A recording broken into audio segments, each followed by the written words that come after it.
Welcome to this edition of Ethical Sustainable Investment News and Analysis to Profit By. I'm Ron Robbins, an ethical investing pioneer for over 40 years, quoted in the Wall Street Journal, MarketWatch, the Globe and Mail, and numerous other media, and founder of the highly respected global ethical sustainable investing information website, Investing for the Soul. And please listen to my disclaimer statement at the end of this podcast. Now enjoy this podcast. Hello, Ron Robbins here. So welcome to this podcast, episode 131, titled Sustainable and Infrastructure Stocks Analysts Adore. It's presented by Investing for the Soul. Investingforthesoul.com is your site for vital global ethical and sustainable investing mentoring, news, commentary, information, and resources. Now remember that you can find a full transcript and links to content, including stock symbols and bonus material, on this episode's podcast page located at investingforthesoul.com/podcasts. Also, a reminder, I do not evaluate any of the stocks or funds mentioned in these podcasts, nor do I receive any compensation from anyone covered in these podcasts. Furthermore, I will reveal to you any personal investments I have in the investments mentioned herein. Additionally, quotes about individual companies are brief. Please go to this podcast web page for links to the actual articles for more company and stock information. Also, some companies might be covered more than once, and there are also 4 article links below that time didn't allow me to review them here. The stock picks in my first article, though from the UK, are likely available and applicable to investors globally. It's titled 5 Sustainable UK Stocks That Fools Love. By fools, it's referring to the famous Fools Investors site, and is written by the Motley Fool staff and found at fool.co.uk. Here are some quotes from the article. 1. Croda International by Oliver Rodzianko. What it does. Croda International sustainably creates specialty chemicals to enhance products in a wide range of industries. Croda International has committed to becoming the most sustainable supplier of innovative ingredients on the planet. Not only is the company leading in environmental preservation efforts, but it's also making a handsome profit in the process. Over the past 10 years, the shares have grown 78% in price. It also has a net margin of 10%, which is great for its industry. Now I must mention that in the past it has faced legal action over negative effects on the environment from a plant it operated. There's some chance that something like this could happen again, which would be bad reputationally. But overall, this company looks very strong to me. I appreciate its efforts in getting toward a cleaner, safer work culture. 2. Gore Street Energy Storage Fund by Royston Wild. What it does. Gore Street Energy Storage Fund invests in power retention assets across Europe and the US. This small cap invests in utility-scale power storage assets with the aim of providing regular dividend income to its shareholders. Today, its objective is to provide annual dividends equivalent to 7% of net asset value per ordinary share, or 7p per share, whichever is higher. It's a strategy that creates a chunky 5.1% dividend yield for the current financial year. At current prices, I think the trust is worth serious consideration at 60.3p per share.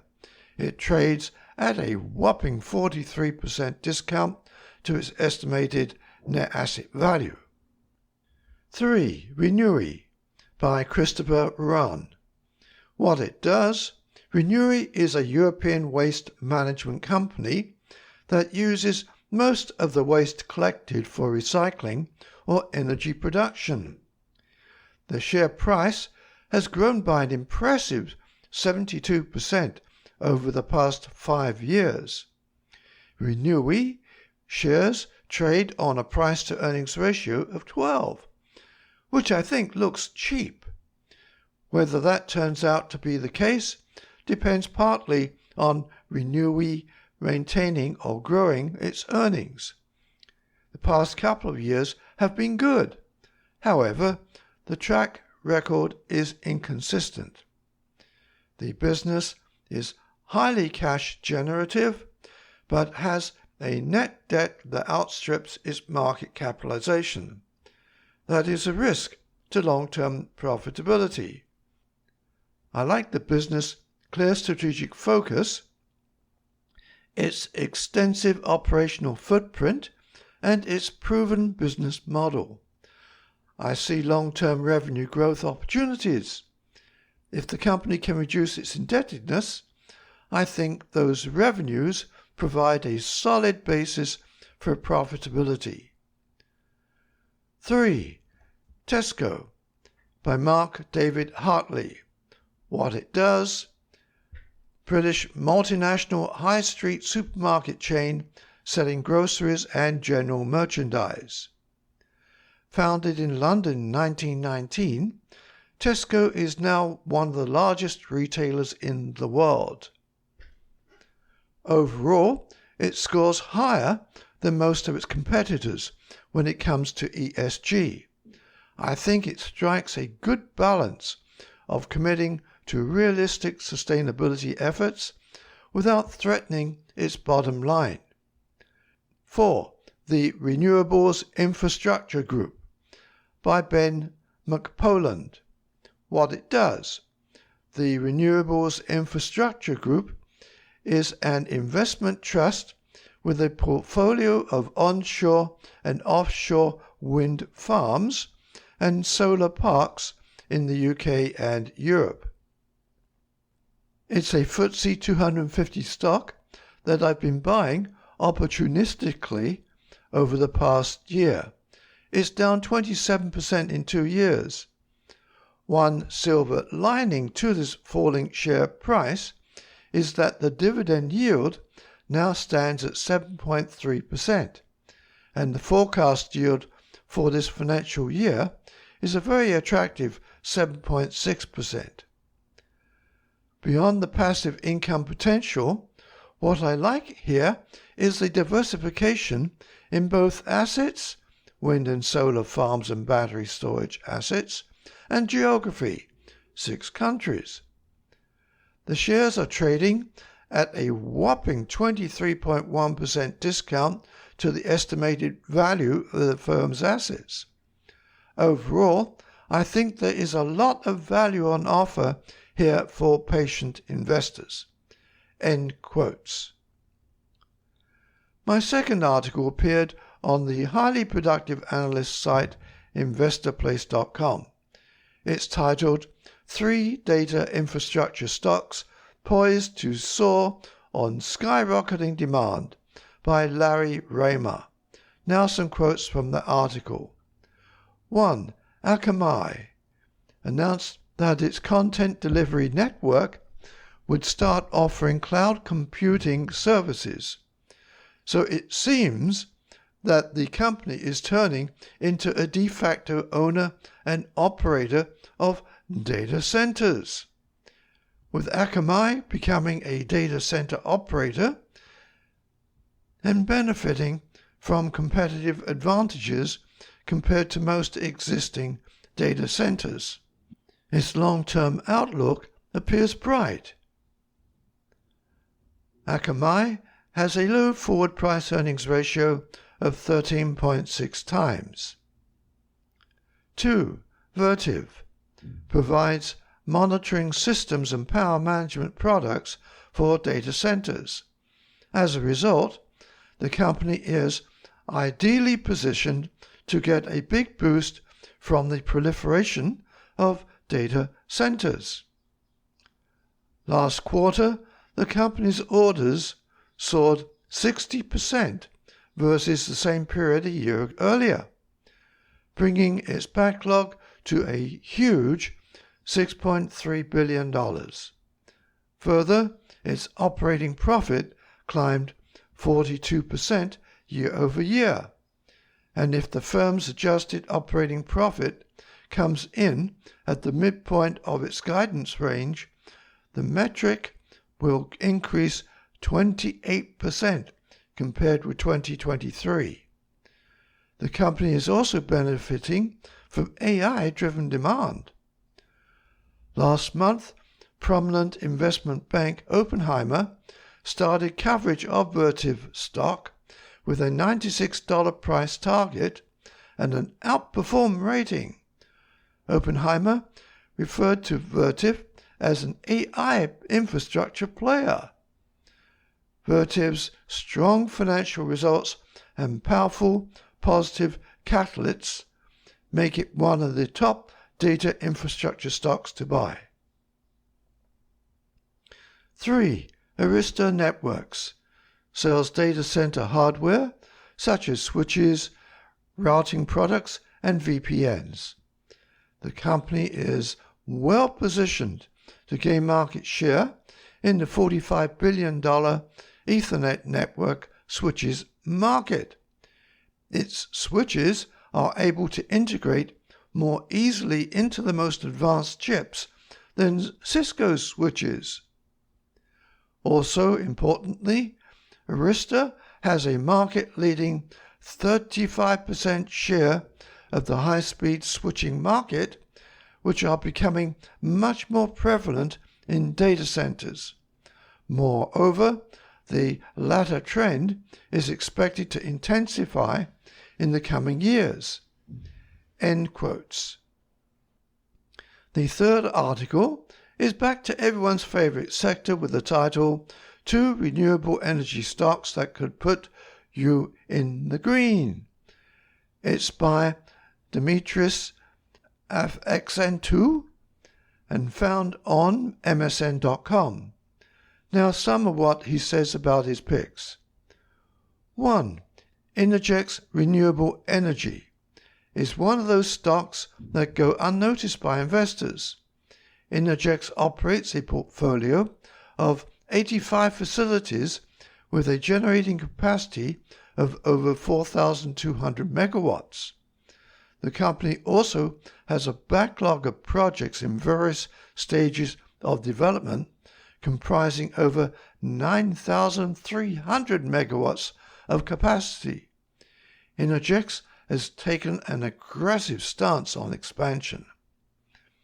Innergex has operations across North America, South America, and Europe. In terms of facilities, Innergex's portfolio comprises hydro, wind, and solar elements, while its portfolio of facilities includes battery energy storage systems. Despite the company's aggressive growth and juicy dividend, more on that in a moment, Innergex's stock is down 25% year to date.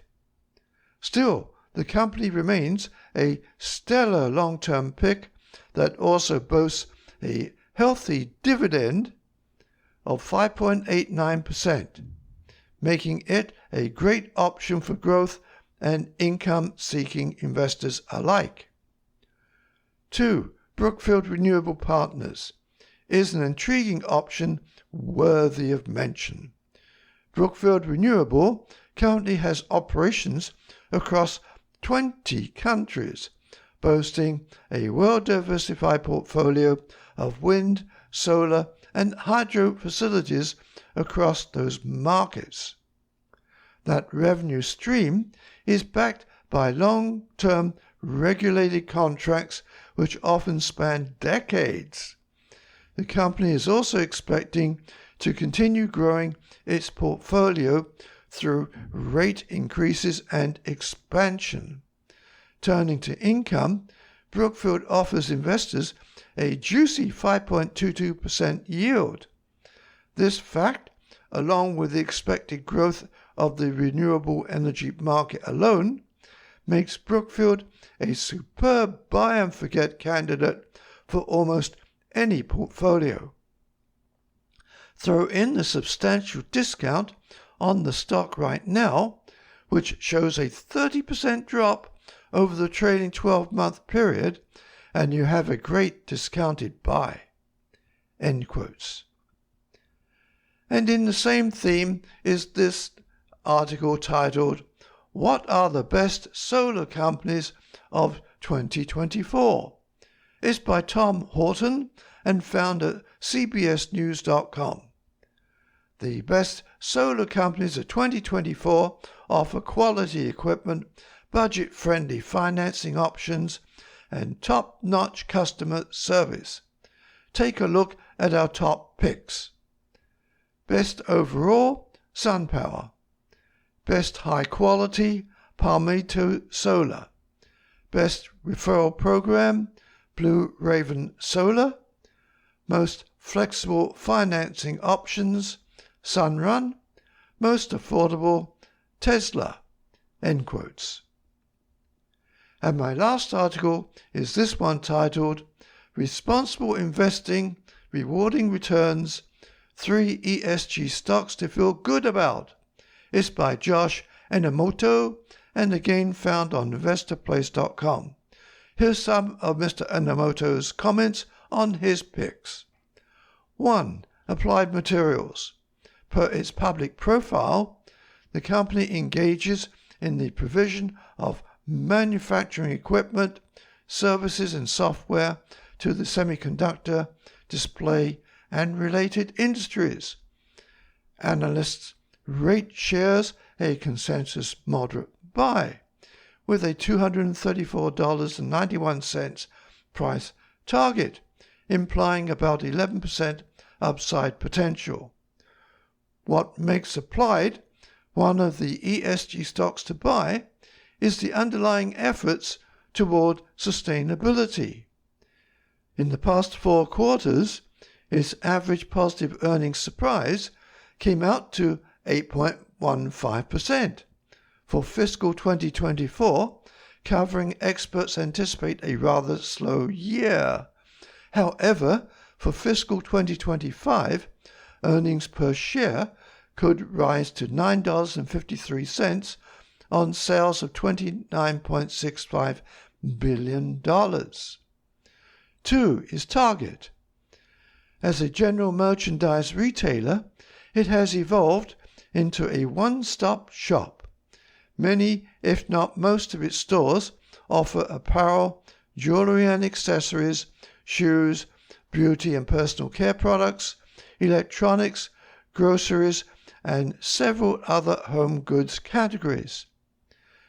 A mainline initiative of the company centers on inclusion and diversity efforts. Some of the company's efforts have aroused criticism, yet it maintains its commitment. The current fiscal year may be a challenging one. While earnings per share may rise to $9.43 from last year's $8.94, revenue might only reach $107.13 billion. That's down slightly from the prior year. Still, looking out to the next 12-month cycle, earnings per share could improve to $10.52 on revenue of $111.1 billion, Thus, Target is one of the ESG stocks to buy. 3. Prologis is structured as a real estate investment trust. According to its corporate profile, Prologis, the global leader in logistics real estate with a focus on high barrier, high growth markets. Analysts rate Prologis stock a consensus strong buy with a $130.80 price target, implying over 17% upside potential. Financially, the company has enjoyed an impressive track record over the past 4 quarters. During this cycle, the average positive earnings surprise clocked in at 26.88%. For fiscal 2024, analysts anticipate revenue to reach $7.65 billion. That's up 12.2% from last year's print of $6.82 billion. It's an intriguing idea for ESG stocks to buy. End quotes. Now, honourable mentions that time didn't allow me to review here. 1. Title: Top 10 ESG Fund Managers on sustainabilitymag.com by Charlie King. 2. Title: Is First Solar Inc. the best alternative energy stock to buy now? On yahoo.com by Mirab Anjum. 3. Title: Is Enphase Energy Inc. the top alternative energy stock pick of analysts? On yahoo.com, again by Mirab Anjum. And 4. Title: The Best Solar Companies of 2024 on CNN.com by Tony Carrick, Roxanne Downer, and Delora Beaupre. Well, these are my top news stories with their stock and fund tips for this podcast titled Sustainable and Infrastructure Stocks Analysts Adore. Now please click the like and subscribe buttons on Apple Podcasts, Google Podcasts, or wherever you download or listen to this podcast. That helps bring these podcasts to others like you and gets me higher ratings, of course. And please click the share buttons to share this podcast with your friends and family. Let's promote ethical and sustainable investing as a source for hope and prosperity in these deeply troubled times. Contact me if you have any questions. Thank you for listening. I'll talk to you next on June 14th. Bye for now. Learn how to create a simple portfolio reflecting your personal values by taking my 1-hour tutorial. Go to investingforthesoul.com/podcasts and click the link in the right-hand column for my DIY Ethical Sustainable Investing Pays tutorial. Now, I'll mention in the podcast if I have any direct interest or holdings in companies or securities I'm talking about. Furthermore, any news, opinions, analysis, or other information offered by myself, as well as references and information to or from other external sources in this podcast, is provided as general market information and should not be relied upon and thus does not constitute investment advice. Investors should consult their own licensed investment professional before making investments. Also, I will not accept liability for any loss or damage, including without limitation any loss of profit, which may arise directly or indirectly from use of or reliance on information in this podcast. Do contact me at ronr@investingforthesoul.com. Signing off, this is Ron Robbins.